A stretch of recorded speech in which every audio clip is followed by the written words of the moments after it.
Damas y caballeros, a mí me sorprende mucho, siempre me ha sorprendido mucho ver cómo el fútbol tiene esa fuerza emocional para determinar el estado, no emocional, valga la redundancia, de las personas, de mis amigos. Por ejemplo, usted venga a Donaldo Arias acá, ahora sobrio, ameno, contento, apasionado, pero de repente llega un momento de esos malos donde su equipo pierde y uno dice, Dios mío, ¿dónde está Donaldo Arias?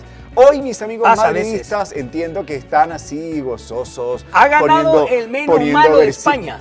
Poniendo versículos en las redes sociales. Si Dios está conmigo, ¿quién contra mí? Los carros del faraón y cosas así. Están poniendo porque su equipo ganó. Es interesante cómo la afición a un deporte, sí. O sea, bueno, a veces lamentablemente cae en un fanatismo desbordado, pero eso no es visto entre cristianos, pues los cristianos siempre con...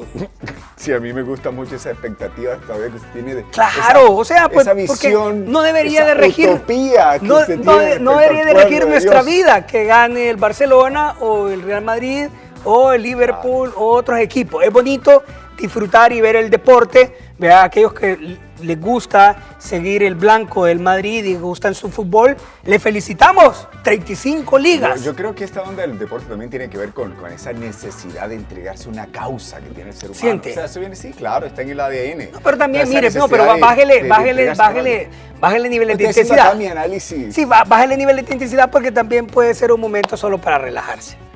No, o sea, ya si usted ya no se relaja puede ser. Por ejemplo, a veces tenemos compañeros que como que se estresan. Yo lo veo bien. Pero bueno, mira nuestro peligroso. contexto. Sí. A la gente no le importa si tiene salud o si tiene trabajo, pero si va a ser un estadio, qué bueno, tenemos estadio acá en el país. Bueno, no, es verdad. Son cosas. Esos son nuestros países. Digo, en Colombia, hemos comenzado una serie, tremendo. Le llamamos La Tormenta de Podcast. Nuestro equipo de producción se ha preparado, ha venido preparando un tiempo con diferentes jóvenes, muchos de Juventud Elín que están ahí, de evangelistas diferentes y de otros espacios, siempre de fe, sirviendo al Señor. Les hemos dado acá la responsabilidad de conducir los podcasts y lo están haciendo de manera excelente. Por eso los invito a ustedes a que vayan al YouTube o al fanpage de Filtro Alternativo. Ahí van a encontrar todo el contenido de estos nuevos podcasts con diversas temáticas que esperamos sean de bendición para vos, te motiven, te den muchas luces, todo guiados por la palabra de Dios. Eso es lo bueno. Hoy, en el devocional de los juveniles, vamos a tratar una serie basada en nuestras propias experiencias y en lo que vemos. El devocional es así, es muy vivencial, claro, señor. Claro. Reconciliados. ¿Cuántas veces usted se reconcilió en la iglesia? Nunca, porque en mi iglesia no hablaban de eso. En mi iglesia se hace todavía el llamado, cuando te llaman para reconocer que sos pecador, y el llamado a reconcilio. Claro. Alguien que... Y fíjate que es curioso, porque Misión Cristiana Elín, que es una misión que tiene una base teológica calvinista, obviamente, o sea, está fuera de lugar que tú vas a perder la salvación, pero es curioso que se hace el llamado al reconcilio. O sea, uno esperaría eso más de los arminianos. Es que no se hace bajo el concepto de perder la salvación. Claro. Se hace bajo el concepto de que alguien se ha desanimado, incluso cometió una falta que le alejó de la iglesia, le alejó de la comunidad de fe, le alejó de sus servicios y se le hace el llamado a retomar su compromiso con Dios. Claro. O sea, no, por eso le digo. No tiene que ver con perder la salvación. No, por eso le digo que a mí me parece muy valioso, muy curioso también, y creo que tiene de verdad, tiene un gran lugar, un gran valor. Claro, ahora, ese concepto de reconciliarnos. No, pero tener esta idea de que el creyente no es lo ideal, pero señores, como ser humano, puede pasar que el creyente caiga en un estado así, ¿no? Como tú le estás planteando. Ahora, yo creo que también hay personas que van poco progresando en su fe. Claro. Y a la medida de conciencia que van teniendo de la demanda verdadera de Dios para nuestras vidas, entonces uno se va sintiendo que no da la talla de fe. O sea, uno dice, y entonces el Señor me pide esto, pero es que eso no. Pero a la medida que vas creciendo en tu fe, bueno, te vas encontrando con el Señor, te vas encontrando con su propósito. En esta serie de Reconciliados queremos tratar diferentes momentos.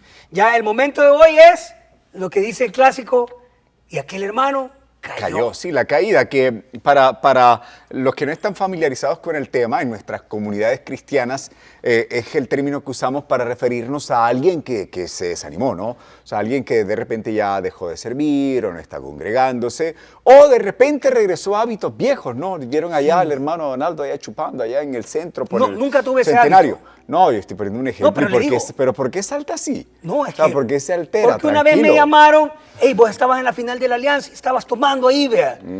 Y yo, mi hermano, que se parece Pero a mí. pero es que mire. Y yo dije, hey. No, pero es normal que lo haga con esa barba así toda rara y con la gente cualquiera, piensa, con cualquier bolo. Cualquier bolo. Hey, la caída, sí, ese momento donde abandonamos nuestras convicciones. O sea, nosotros dijimos, Señor, te voy a seguir, voy a ser fiel, aquí voy a estar, voy a dejar esa vida chuca, voy a dejar esos malos hábitos, voy a dejar esos malos pensamientos, pero hay momentos, hay circunstancias de la vida que no deberían, pero lamentablemente sí parece que nos alejan de Dios. Por ejemplo, alguien que pierde un trabajo, alguien que cae en una situación económica difícil, y entonces eso empieza a generar complicaciones en su vida que le llevan a vivir ya lejos de Dios, lejos de depender de Dios. A veces inconscientemente y a veces también conscientemente. Sí, fíjate que en cierta ocasión el Señor habló de esta parábola del sembrador, donde la semilla caía en diferentes terrenos, ¿no? Claro. Y una de las menciones que hace el Señor es de una semilla que cae entre espinos, y entonces el Señor habla de que las aflicciones de este mundo, los afanes de la vida, tienden a apagar la fe del que ha recibido la palabra. Entonces yo creo que nosotros siempre lo ponemos en el contexto del que no ha conocido al Señor, ¿no? El que no tiene un encuentro con el Señor, el que no ha nacido de nuevo. Pero yo creo que también aún el creyente puede suceder que en alguna etapa de su vida la palabra empieza a ahogarse, como tú le estás planteando, Donaldo, que atraviesa un tiempo de crisis económica, como dijo a Donaldo, ¿no? Y de repente esa crisis lo que hace, puede pasar que alguien lo fortalece, ¿no? O sea, pero a otros puede suceder que lo que empieza a ocurrir es que te desanimas, te apagas, dejas tus compromisos que tenías, no sé, con la obra, o no solo digamos con la obra, con tu vida, ¿no? Alguien tira la toalla. Bueno, yo voy a irme al extremo. Lamentablemente, hemos tenido creyentes, por ejemplo, que inexplicablemente se han quitado la vida y nosotros nos conmovemos y decimos, hey, pero ¿qué pasó? Pero si era un cristiano y ¿cómo es posible? Quizás estaba luchando con depresión. Exactamente, o quizá volvió un hábito que para él estaba siendo un reto, ¿no? Más allá de sus fuerzas emocionales. Y bueno, y perdió la batalla, ¿no? Sí, en Mateo 4, 18 al 22 se relata cómo Jesús hace el llamamiento de Pedro, este discípulo que su vida de ministerio nos da muchas enseñanzas. Dice Mateo 4, 18, y andando junto al mar de Galilea, vio a dos hermanos, Simón, llamado Pedro, y Andrés, su hermano, echando una red al mar, porque eran pescadores, y les dijo, seguidme y yo os haré pescadores de hombres. Entonces ellos, dejando al instante las redes, le siguieron. Ese es el primer momento, el momento del encuentro con el propósito de Dios para ellos, mostrado a través de Jesús. Jesús llega en su vida cotidiana, irrumpe, y es interesante porque los discípulos, según la tradición judía, ya eran jóvenes, vamos a llamarle jóvenes, ya no está científicamente comprobado en la edad, pero se dice que por ahí tenían edades no tan avanzadas, ¿verdad? Porque a veces en las pinturas vemos gente ya canosa, barbuda, pero lo que sí es un hecho es que ellos ya no estaban siendo tomados en cuenta para convertirse en maestros de la ley. ¿Es así? Sí, sobre todo porque no tenían las condiciones. Acuérdate que los maestros de aquel entonces, los rabinos, tenían sus discípulos, ¿no? Y esos discípulos tenían que cumplir con una serie de requerimientos. Casi siempre, o sea, requerimientos que tenían que ver con su capacidad intelectual, en ocasiones también con la capacidad económica de la familia. A cierta edad, ¿verdad? Que se me va el dato, pero ya tenían que poder recitar de memoria la Torá. Claro. Entonces estos estos se habían dedicado a estar viendo Barça Real y esas ondas. ¿Siente usted? Andaban pescando, andaban trabajando. No eran ningunos vagos ahí, sin hacer nada. Sí. Estaban ocupados cuando Jesús tiene una misión para ellos. Y yo creo que cuando cada uno puede hacer el encuentro, cuando Jesús nos llama a nosotros y nos deposita una misión. Y uno siente que uno está viniendo a Dios por un propósito. No solo el hecho que te perdonen tus pecados y que te querés ir al cielo, que es algo muy lindo y que es algo que a veces hemos magnificado, pero creo que el encontrarnos con el llamado de Dios tiene que ver más con que solo el hecho de ir al cielo. Claro, tiene que ver con que cuando llegamos a Cristo, entendemos lo que a veces nosotros llamamos como nuestro sacerdocio, como nuestra tarea también en la obra que Dios está realizando en el mundo, ¿no? Para tratar de reconciliar todas las cosas, de restaurar todas las cosas. Y me gusta cómo lo estás planteando, Ado, porque en realidad casi siempre nosotros usamos o interpretamos este pasaje en el contexto de las personas que Dios comisiona al trabajo ministerial, por ejemplo, claro, al pastorado, a ser pastores, evangelistas, no sé, maestros o cualquier otro que sea el ministerio. Entonces siempre lo planteamos así, pero creo que también es saludable ver este momento de los discípulos como el momento en que se encuentran con Dios. No solo que Dios, claro, los llama a hacer una tarea, pero se encuentran con Dios, nacen de nuevo, ¿no?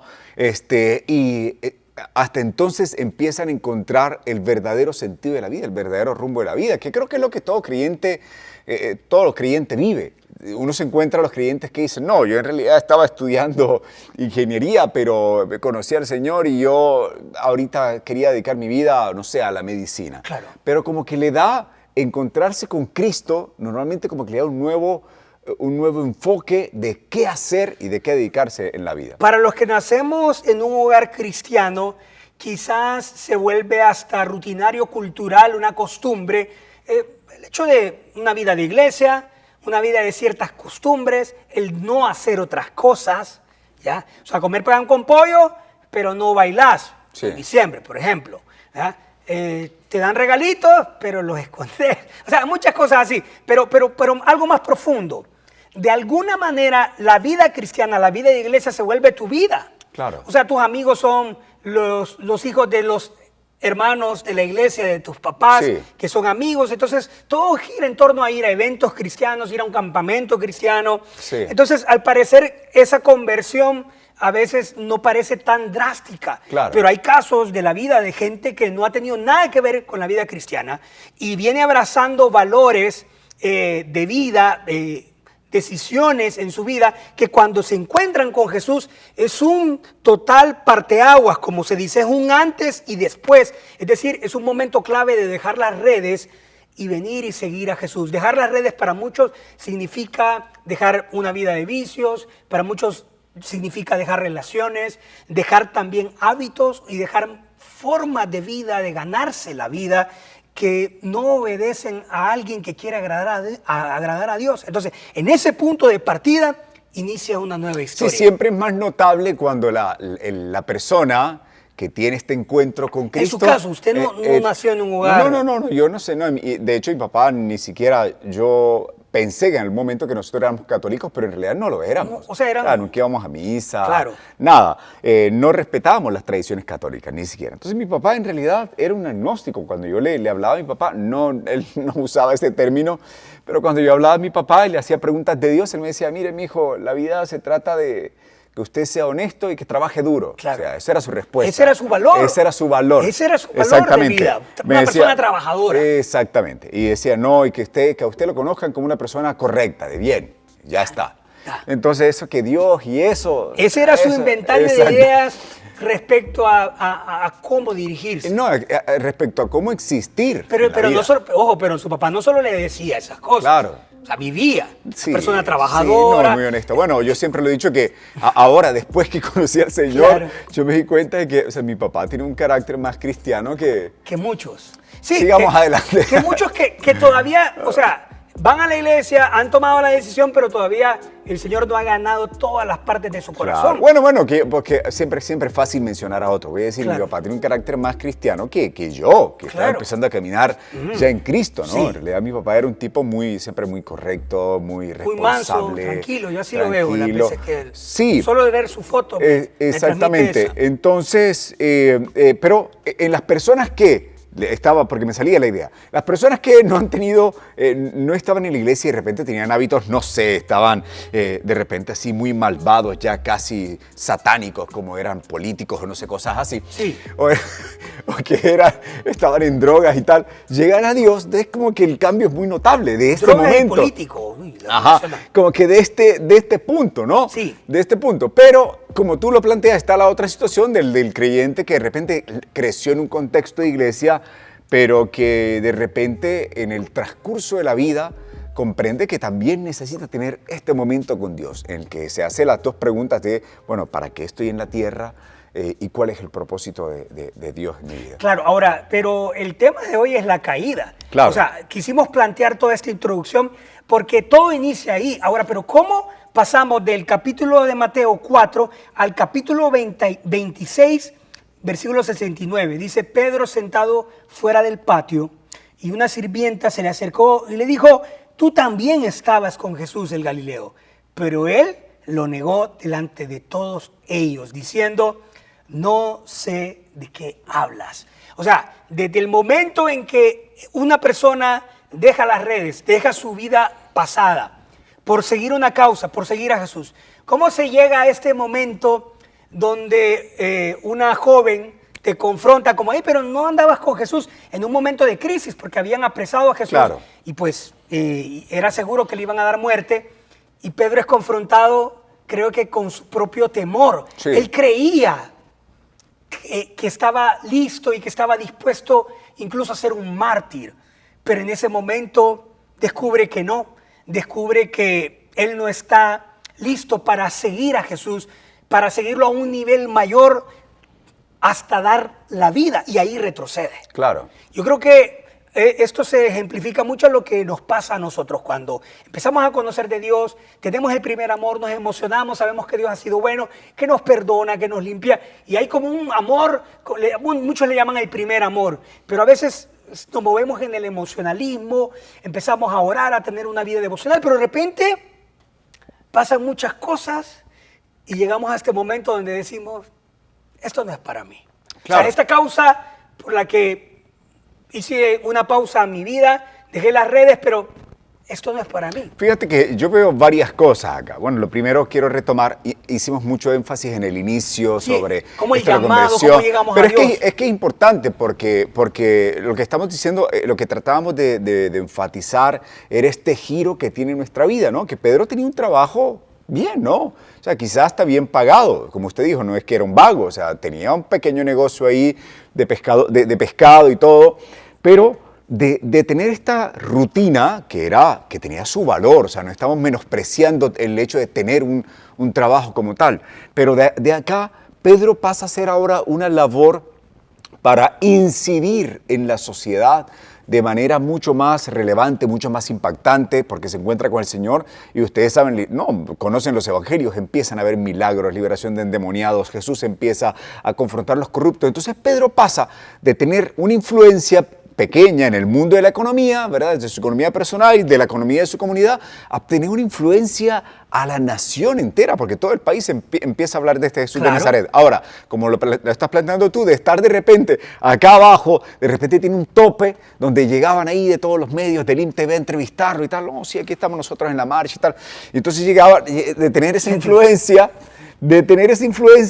pasó de repente gran bajón, o sea, gran bajón donde parece que Pedro pierde la convicción de que Dios le había llamado a hacer este trabajo y tiene esa tentación de regresar y decir, cercanía. Claro, con el Señor, sí. Y tiene esta tentación de decir, no, yo me regreso a lo otro porque yo, la verdad, no tengo el perfil para llenar esos zapatos. No califico, y yo creo que muchas personas que dejaron una vida pasada o una herencia de antivalores en su vida. Y me refiero a antivalores, me refiero a una vida depravada, una vida de libertinaje, una vida viviendo para diferentes corrientes filosóficas, la que más le convenga, lejos de Dios. Claro, pero tengo una pregunta para que la sumes ahí a tu respuesta. Entonces, podemos asumir esta actitud de Pedro, que empieza a negar al Señor, como un cristiano en la actualidad que cae en el desánimo y que se apartó, que necesita reconciliarse. ¿Podemos asumirlo así? Yo creo que sí. O sea, yo creo que yo me identifico con Pedro. O sea, pero ¿a qué se debe esto? Yo decía, una persona que dejó todo aquel pasado y empieza a caminar en fe, pero llega un momento donde hay como un tope. Ese tope, no sé qué puedo hacer. Un familiar murió y eso te devastó, te decepcionó tanto, incluso empezás a cuestionar a Dios, empezaste a caer en una dinámica de problemas económicos, en una dinámica de hogar, en una dinámica de personas cerca de vos que te generaban ansiedad, problemas. O sea, yo no sé, puede haber un caos en tu vida que te haya llevado al hecho de decir, que ¿para qué vale la pena, en serio? Si soy bueno, la gente es mala conmigo. Si siembro y digo la verdad, ganan los mentirosos. Sí. Si yo trato de tratar bien a los demás me tratan mal, me ven de menos, me juzgan. Entonces, ¿de qué sirve seguir estos valores de Jesús? Yo creo que pues la cita bíblica no nos da tanta información de las razones, pero por la que Pedro se vio tan atemorizado, Jesús ya se lo había avisado. Pero yo creo que viendo los hechos puntualmente que la cita bíblica relata, lo que vemos es temor. O sea, temor a no convertirte en un mártir. Y por eso Jesús le dice, donde vas tú, o sea, todavía no estás listo para seguirme. Después sí lo estarás. Y por eso después Pedro murió crucificado, sí. ¿Ya? Cabeza abajo. O sea, después sí estaba listo para convertirse en ese mártir.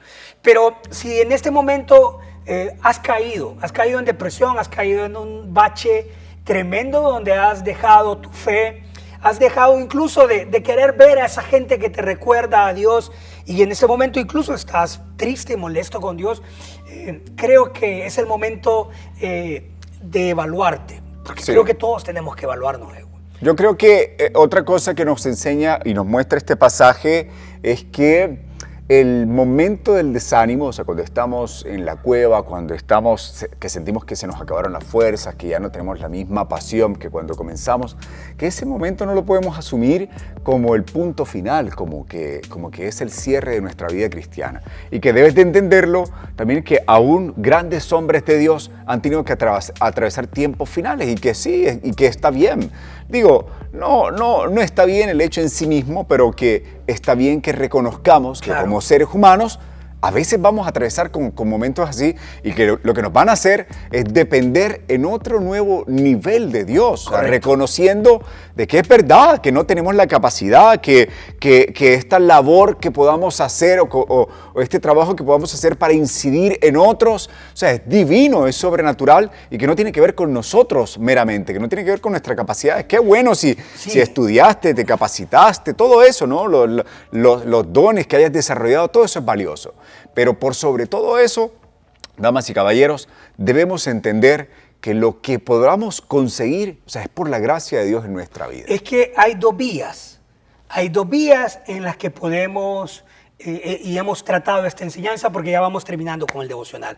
Las vías en las que alguien que reconoce a Jesús como su Salvador, le acepta, abraza la causa del Evangelio y camina, y de repente cae, como decimos, o se aleja. Pero también esto le puede pasar a un cristiano que no necesariamente ha caído en actitudes pecaminosas, que no necesariamente se alejó de la iglesia, sigue ahí por inercia, sigue ahí quemado, porque es decir, ya no hay entusiasmo, ya no hay pasión por hacer las cosas, pero hay desánimo. Y hay desánimo que le lleva a retroceder en ciertos proyectos. Pero ahora el mensaje de este devocional es, un cristiano puede pasar por depresión, un cristiano puede abandonar proyectos, claro que lo puede hacer. En la Biblia encontramos a diferentes hombres que se encontraron ante momentos de la vida que superaron su fe.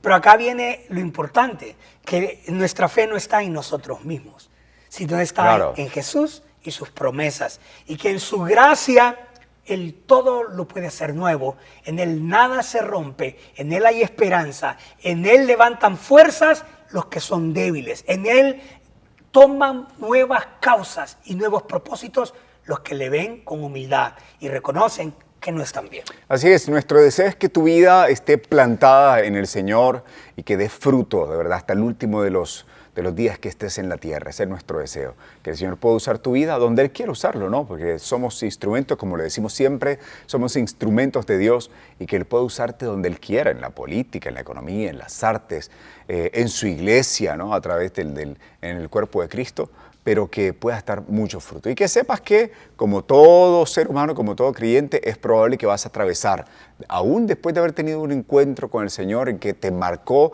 la convicción firme de lo que Él te llamaba a hacer, que puedes pasar por momentos de improductividad, en los que te desanimas o aún en los que estás luchando, ¿no?, con aquellos viejos hábitos. Pero que la gracia del Señor no te va a abandonar, que la gracia del Señor no se va a apartar de ti. Contrario a eso, te va a dar la fuerza para que sigas avanzando en tu camino. Te mandamos un abrazo. Gracias por los comentarios.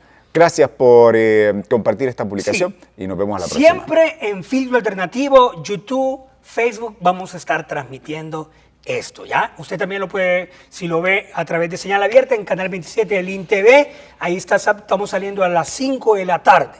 Los lunes, ¿ya? Claro. Pero en la noche transmitimos en el Facebook, en el fanpage de Filtro Alternativo y en el YouTube de Filtro Alternativo. Vive tu fe y vive la música.